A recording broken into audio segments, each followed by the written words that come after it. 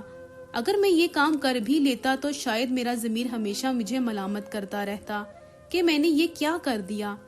سوچ سوچ کر میرا دماغ خراب ہو رہا تھا۔ سب کچھ وقت پر چھوڑتے میں نے خود کو نارمل کیا اور سونے کے لیے لیٹ گیا۔ میری آنکھ کھلی تو امی کو اپنے سامنے پایا۔ انہوں نے بتایا کہ میرا دوست آیا تھا اور پیغام دے کر گیا ہے کہ میری ٹیچر نے مجھے فوراً اپنے گھر بلایا ہے۔ یہ بات سن کر میرے ہاتھ پیر پھولنے لگے تھے۔ میں تو سب کچھ وقت کے حوالے کر کے سو گیا تھا اور صبح اٹھتے ہی مجھے یہ جھٹکا ملا تھا۔ میں سمجھ نہیں پا رہا تھا کہ اتنی اچانک کیوں بلا لیا انہوں نے۔ میں نے تو ان سے سوچنے کا وقت مانگا تھا۔ پھر ایسے اچانک تیار ہو کر میں ٹیچر کے گھر پہنچا تو آج پھر وہاں وہی مرد کھڑا ٹیچر پر چیخ رہا تھا جسے میں نے اس دن دیکھا تھا۔ اس دن میں حقیقت سے انجان تھا لیکن آج میں حقیقت سے واقف تھا۔ مجھے سب سمجھ آ گیا تھا کہ انہوں نے مجھے اتنی جلد بازی میں کیوں بلایا ہے۔ میں وہاں پہنچا تو ٹیچر نے روتے ہوئے فوراً میرا ہاتھ پکڑ لیا۔ اچانک سے ان کی اس حرکت پر میں خود بھی بوکھلا گیا تھا، لیکن سامنے والی کی نظریں ہمارے ہاتھ پر ہی تھیں۔ پلیز جو میں نے کہا تھا وہ کر لو، اس کے سامنے وہ سب کچھ بول دو۔ میں وعدہ کرتی ہوں وہ سب کو جانے کے بعد میں تمہیں آزاد کر دوں گی۔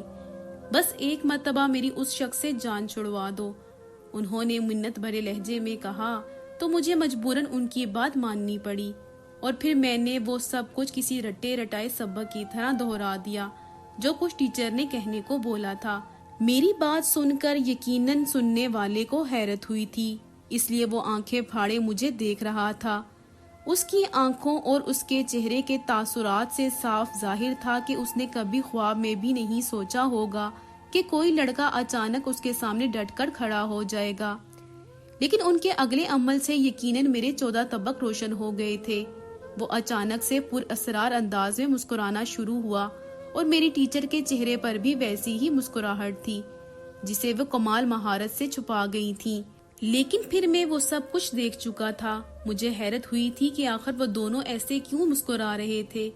جیسے ہی میں نے اپنی نظریں مکمل طور پر ٹیچر پر مرکوز کی تو وہ پھر سے رونے لگی تھی۔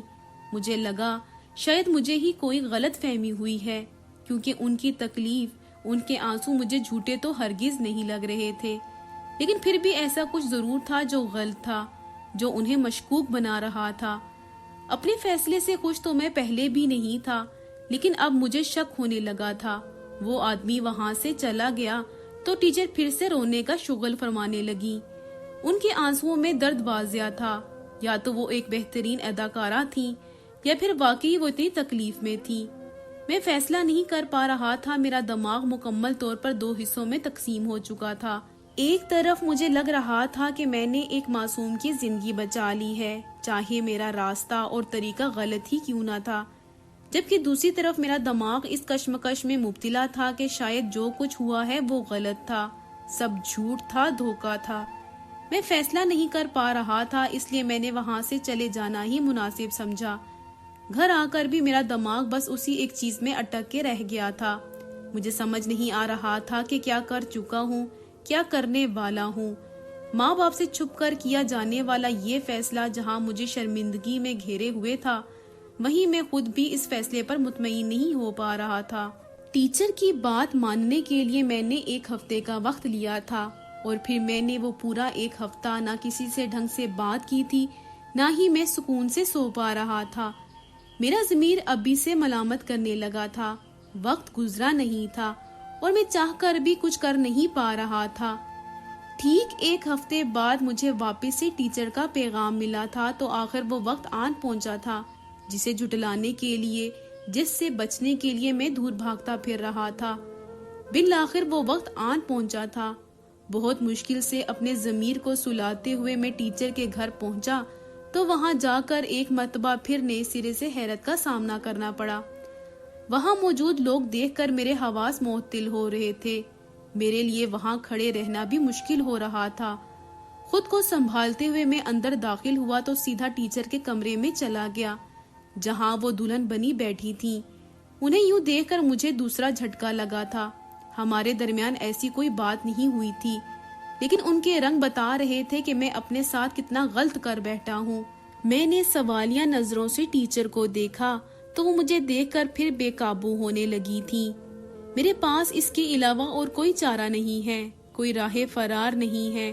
پلیز میری بات مان کر صرف ایک مرتبہ میری اس آدمی سے جان چھوٹ جائے، اس کے بعد میں وعدہ کرتی ہوں میں خود تمہارے راستے سے ہٹ جاؤں گی۔ وہ روتی ہوئی میری منتیں کرنے لگی تو میں بے بس ہو گیا۔ میں نے ان کی بات مان لی اور ہمارا نکاح ہو گیا۔ لیکن جانے کیوں مجھے وہاں موجود ہر شخص ہی مشکوک لگ رہا تھا، لیکن ٹیچر کی حالت اور آنسوؤں کے پیش نظر میں نے یہ کڑوا گھونٹ بھرنے کی حامی بھر لی۔ نکاح ہو گیا تھا، لیکن وہاں سب لوگ ٹیچر کی طرف سے ہی تھے۔ وہاں جو چیز آج عجیب لگی وہ یہ تھی کہ آج سے پہلے میں نے وہاں کبھی کوئی نوکر نہیں دیکھا تھا، لیکن آج وہاں نوکر جو گواہوں کے طور پر موجود تھے، یہ بات قابل غور تھی۔ لیکن شاید اب تیر کمان سے نکل چکا تھا۔ میرا نکاح میری ٹیچر کے ساتھ ہو چکا تھا۔ میں ابھی تک اس نکاح کو قبول بھی نہیں کر پایا تھا جب اچانک سے ایک نیا بم میرے سر پر پھوڑا گیا تھا۔ جس گھر میں اتنے عرصے سے پڑھ رہا تھا وہ گھر اصل میں اسی آدمی کا تھا۔ ٹیچر کا گھر کسی دوسری جگہ پر تھا اور آج کی رات مجھے اپنی ٹیچر کے ساتھ ہی گزارنی تھی کیونکہ ہمارا نکاح ہو چکا تھا۔ میں نے ٹیچر کو دیکھا تو آنکھوں نے مجھے آنکھوں سے ہی التجا یا اشارہ کیا کہ میں یہ بات مان لوں۔ مجھے کچھ بھی ٹھیک تو نہیں لگ رہا تھا۔ عجیب صورتحال تھی جس میں بری طرح سے پھنس چکا تھا۔ ابھی ہم لوگ نکلنے ہی والے تھے کہ میرا وہی دوست بھاگتا ہوا میرے پاس آیا۔ اس کے آتے ہی ایک پل کے لیے وہاں موجود سب لوگوں کا رنگ اڑا تھا۔ میری ٹیچر بھی میرے دوست کو عجیب نظروں سے گھر رہی تھی جب اچانک سے چند پولیس والے بھی اس کے پیچھے بھاگتے ہوئے آئے اور دیکھتے ہی دیکھتے وہ لوگ میرے دوست کو لے گئے۔ مجھے وجہ جاننے کا موقع بھی نہیں ملا تھا۔ میں اس کے پیچھے جانا چاہتا تھا۔ اس سے پہلے کہ میں اس کے پیچھے جاتا اس آدمی نے ہمیں گھر سے نکلنے کا کہہ دیا۔ میں بری طرح پھنس چکا تھا۔ وہ میرا بچپن کا دوست تھا اور میں جان بھی نہیں پایا تھا کہ آخر وہ لوگ اسے کیوں اور کہاں لے گئے ہیں۔ میری ٹیچر اس آدمی سے التجا کرنے لگی کہ آج کی رات وہ ہمیں وہیں رہنے دے، لیکن اس آدمی نے کہا کہ وہ ہمیں وہاں نہیں رہنے دے گا۔ اس کا گھر تھا، وہ نکال چکا تھا۔ میری ٹیچر رونے لگی تھی۔ وہ میرا ہاتھ پکڑتی گھر سے باہر آ گئی۔ اب مسئلہ یہ تھا کہ میں انہیں اپنے گھر بھی نہیں لے کے جا سکتا تھا۔ جو کچھ بھی ہوا تھا اس سب کا علم میرے ماں باپ کو ہرگز نہیں تھا، اور اگر انہیں پتہ چل جاتا تو شاید وہ مجھے کبھی معاف نہ کرتے۔ ان کے علم میں لائے بنا ہی میں معاملے کو ختم کرنا چاہتا تھا۔ میں نے صاف الفاظوں میں ٹیچر کو منع کر دیا تھا کہ میں انہیں اپنے گھر نہیں لے کے جا سکتا۔ میری بات سن کر آج پھر وہ اسی مشکوک انداز میں مسکرانے لگی۔ میں سمجھ نہیں پایا تھا کہ وہ اس طرح کیوں مسکرا رہی ہیں۔ ان کی مسکراہٹ ایسی مشکوک تھی کہ سمجھ سے باہر تھا کہ وہ میری بات پر طنزیہ مسکرا رہی ہیں یا کوئی اور وجہ ہے۔ خیر اس وقت میرا سر درد سے پھٹنے کے در پر تھا۔ ٹیچر نے کہا کہ صرف آج رات کی بات ہے، اس کے بعد وہ مجھے اپنا چہرہ کبھی نہیں دکھائیں گی۔ انہوں نے بتایا کہ جو گھر انہوں نے اس آدمی کے پاس گروی رکھوایا ہوا تھا وہ گھر اس نے وہاں کر دیا ہے، لیکن وہ قدرے مختلف جگہ پر ہے۔ فی الحال میرا سر درد سے پھٹا جا رہا تھا، اس لیے میں نے ان سے کہا کہ جہاں بھی جانا ہے بس چلے، مجھے آرام کی سخت ضرورت ہے۔ وہ مجھے دیکھ کر پر اسرار انداز میں مسکرائی اور پھر میرا ہاتھ پکڑتی وہاں سے چل پڑی۔ ایک چیز جو میں نے نوٹ کی تھی وہ یہ تھی کہ جب بھی وہ میرا ہاتھ پکڑتی تھیں میری زندگی میں کوئی نہ کوئی طوفان ضرور آتا تھا، اس لیے میں نے ایک جھٹکے سے اپنا ہاتھ چھڑوایا، لیکن وہ پھر بھی مسکراتی رہیں۔ وہاں سے ہم لوگ ایک رکشے میں بیٹھے۔ گاؤں میں فی الحال اس کے علاوہ اور کوئی سواری میسر نہ تھی۔ 2 گھنٹے کی مسافت کے بعد رکشہ ایک قدرے سنسان علاقے میں رکا تو میں نے ٹیچر کو دیکھا۔ انہوں نے کہا کہ یہیں ان کا گھر ہے۔ میں سر ہلاتا ان کے پیچھے چل دیا۔ وہاں پہنچ کر سامنے کا منظر دیکھ کر میری تقریباً پوری آنکھیں باہر آنے کو تھی۔ میں نے حیرت سے منہ کھولے ٹیچر کو دیکھا تو وہ پر اسرار انداز میں مسکراتی مجھے لیے اس گھر میں داخل ہو گئی۔ جیسے جیسے میرے قدم بڑھ رہے تھے میری آنکھیں پھیلتی جا رہی تھیں، جبکہ دماغ میں جھماکا سے ہونے لگے تھے۔ میں اندر گیا تو ٹیچر نے دروازہ لاک کر دیا۔ اب وہ روایتی بیویوں کی طرح میرے لیے دودھ لے کر آئیں تو میں نے پینے سے انکار کر دیا، لیکن انہوں نے زبردستی نہ صرف مجھے وہ دودھ پلایا بلکہ مجھے سر درد کی دوا بھی کھلا دی اور کہا کہ آج کی رات ہماری ایک ساتھ آخری رات ہے، آج کے بعد ہم نہ کبھی ملیں گے، تم چاہو گے بھی تمہیں نہیں ملوں گی۔ ان کی باتیں میرے سر کے اوپر سے گزر رہی تھی اور آہستہ آہستہ میرا سر بھاری ہونے لگا تھا۔ شاید تھکاوٹ کی وجہ سے مجھے اب چکر آنے لگے تھے۔ میں نے ان سے کہا کہ مجھے آرام کرنا ہے تو وہ مجھے اپنے ساتھ ایک کمرے میں لے گئیں۔ وہاں جا کر کمرہ دیکھ کر ایک بار پھر مجھے حیرت ہوئی تھی، لیکن اصل میں تو مجھے زوردار جھٹکا تب لگا جب ٹیچر نے بھی کمرے میں آ کر دروازہ لاک کر لیا اور پھر کچھ ہی دیر میں مکمل طور پر بے ہوش ہو چکا تھا۔ جب میری آنکھ کھلی تو میں نے خود کو ایک ایسی جگہ پر پایا جہاں ہونے کا تصور بھی نہیں کیا جا سکتا تھا۔ میرے حواس بیدار ہوئے تو آہستہ آہستہ مجھے سب یاد آتا گیا۔ پہچاننے پر مجھے احساس ہوا کہ میں اس وقت ایک ہسپتال میں تھا۔ پیٹ کے نیچے ہوتا درد بڑھتا جا رہا تھا، لیکن میں سمجھ نہیں پا رہا تھا کہ آخر ہوا کیا ہے۔ میں کمرے میں تھا تو میں کمرے سے یہاں ہسپتال میں کیسے پہنچ گیا؟ میرا دماغ معاف ہو رہا تھا۔ سوچ سوچ کر دماغ کی رگیں پھٹنے والی تھی کہ آخر میرے ساتھ ہوا کیا ہے۔ ابھی میں مزید کچھ سوچ پاتا کہ مجھے وہاں ایک ڈاکٹر آتا دکھائی دیا۔ کیسا محسوس کر رہے ہیں اب آپ؟ ڈاکٹر نے پوچھا تو میں نے ان سے پوچھا کہ مجھے ہوا کیا ہے، تو انہوں نے مجھے بتایا کہ میں ایک سنسان علاقے میں بے ہوش پڑا ملا تھا۔ وہاں سے گزرتے ہوئے ایک آدمی نے مجھے وہاں دیکھا تو مجھے سرکاری ہسپتال میں لے آیا اور مجھے پورے 2 دن کے بعد ہوش آ رہا ہے۔ اور سب سے اہم بات جس نے مجھ سے میری سوچنے سمجھنے کی صلاحیت چھین لی تھی، وہ بات یہ تھی کہ میری ایک کڈنی نکال لی گئی تھی۔ یہ بات کسی بم کی طرح میرے سر پر گری ہوئی تھی۔ میرے حواس جواب دینے لگے تھے، میرا دماغ سن ہونے لگا تھا۔ اتنا بڑا دھوکہ دیا تھا مجھے اور میں سمجھ بھی نہیں پایا تھا۔ میرا دل چاہ رہا تھا کہ میں چیخ چیخ کر روؤں۔ مجھے سمجھ نہیں آ رہا تھا کہ آخر یہ سب ہوا کیسے، کیا کس نے، اور ٹیچر ان کا کیا ہوا، وہ کہاں گئیں؟ کہیں اس آدمی نے تو یہ سب نہیں کیا؟ ابھی میرا دماغ مختلف سوچوں میں الجھا ہوا تھا۔ جب پولیس کے کچھ لوگ اندر داخل ہوئے تو ان کے ساتھ ساتھ وہ سب لوگ بھی تھے جو اس دن موجود تھے، اور ٹیچر بھی جو بری طرح سے رو رہی تھی۔ اس سے پہلے کہ میں ان تک پہنچتا یا پھر کچھ بولتا، مجھے ٹیچر کی آواز سنائی دی۔ یہ آج سے 4 سال پہلے کا واقعہ ہے۔ میں ایک ناجائز اولاد تھی، اسی وجہ سے گھر والوں نے مجھے قبول نہیں کیا۔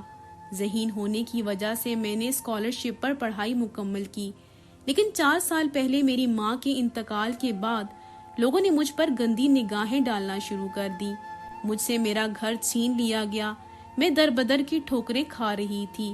پھر ایک دن اچانک میں اس گروہ سے ملی۔ انہیں ایک خوبصورت پڑھی لکھی لڑکی کی ضرورت تھی جو ان کے کام میں اہم کردار ادا کر سکے، اور پھر تب سے میرا تعلق ایک ایسے گروہ سے ہے جو جوان اور غریب لڑکوں کو پڑھائی کا لالچ دے کر مجھ تک پہنچاتے ہیں، اور پھر میں اپنے دکھوں کی داستان سنا کر انہیں ہمدردی کرنے پر مجبور کر دیتی ہوں۔ ہم ایسے ہی جھوٹے نکاح کے بعد لڑکے کو اس سنسان علاقے میں لے جاتے ہیں اور لڑکوں کی کڈنیاں نکالتے ہیں۔ اس کام میں بیرونی ممالک کے بہترین ڈاکٹرز اور پولیس بھی شامل ہے۔ کڈنیاں بیچنے کے عوض ہمیں اچھی خاصی رقم ملتی ہے اور پھر ہم پیسے آدھے آدھے کر لیتے ہیں۔ ہم واردات کرنے کے بعد کہیں چھپ جایا کرتے ہیں۔ یہ میرے کام کا ہی ایک حصہ ہے، لیکن اس مرتبہ ہم پکڑے گئے کیونکہ اس کے دوست کو پہلے ہی ساری سچائی پتہ چل گئی تھی اور وہ اصل پولیس کے ہاتھوں پکڑے گئے۔ کڈنی ہم لوگ نکال چکے تھے لیکن پھر بھی پکڑے گئے کیونکہ اس لڑکے نے پہلے ہی پولیس کو سب کچھ بتا دیا تھا۔ ٹیچر کے منہ سے یہ باتیں سن کر میرا دماغ گھوم گیا تھا۔ اتنا بڑا دھوکہ دیا گیا تھا۔ پولیس ان لوگوں کو لے گئی تھی، میری کڈنی مل گئی تھی، لیکن دوبارہ آپریشن میں ابھی بہت وقت باقی تھا۔ کہیں نہ کہیں شاید غلطی میری بھی تھی۔ میں نے بھی لالچ میں آ کر مفت میں پڑھنے کا سوچا تھا، جبکہ میں یہ بات اچھے سے جانتا تھا کہ آج کل کے دور میں کوئی کسی کے لیے کچھ بھی مفت میں نہیں کرتا۔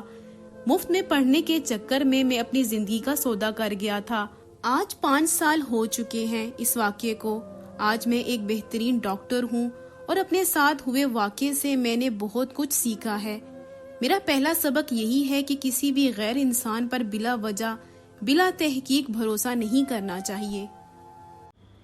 اگر آپ کو آج کی کہانی پسند آئی ہے تو ویڈیو کو ضرور لائک کیجئے گا اور اپنے دوستوں کے ساتھ بھی شیئر کیجئے گا، اور ہاں، مزید ایسی ویڈیوز کے لیے میرے چینل کو سبسکرائب کریں۔ اگلی ویڈیو تک کے لیے مجھے اجازت دیں۔ اللہ حافظ۔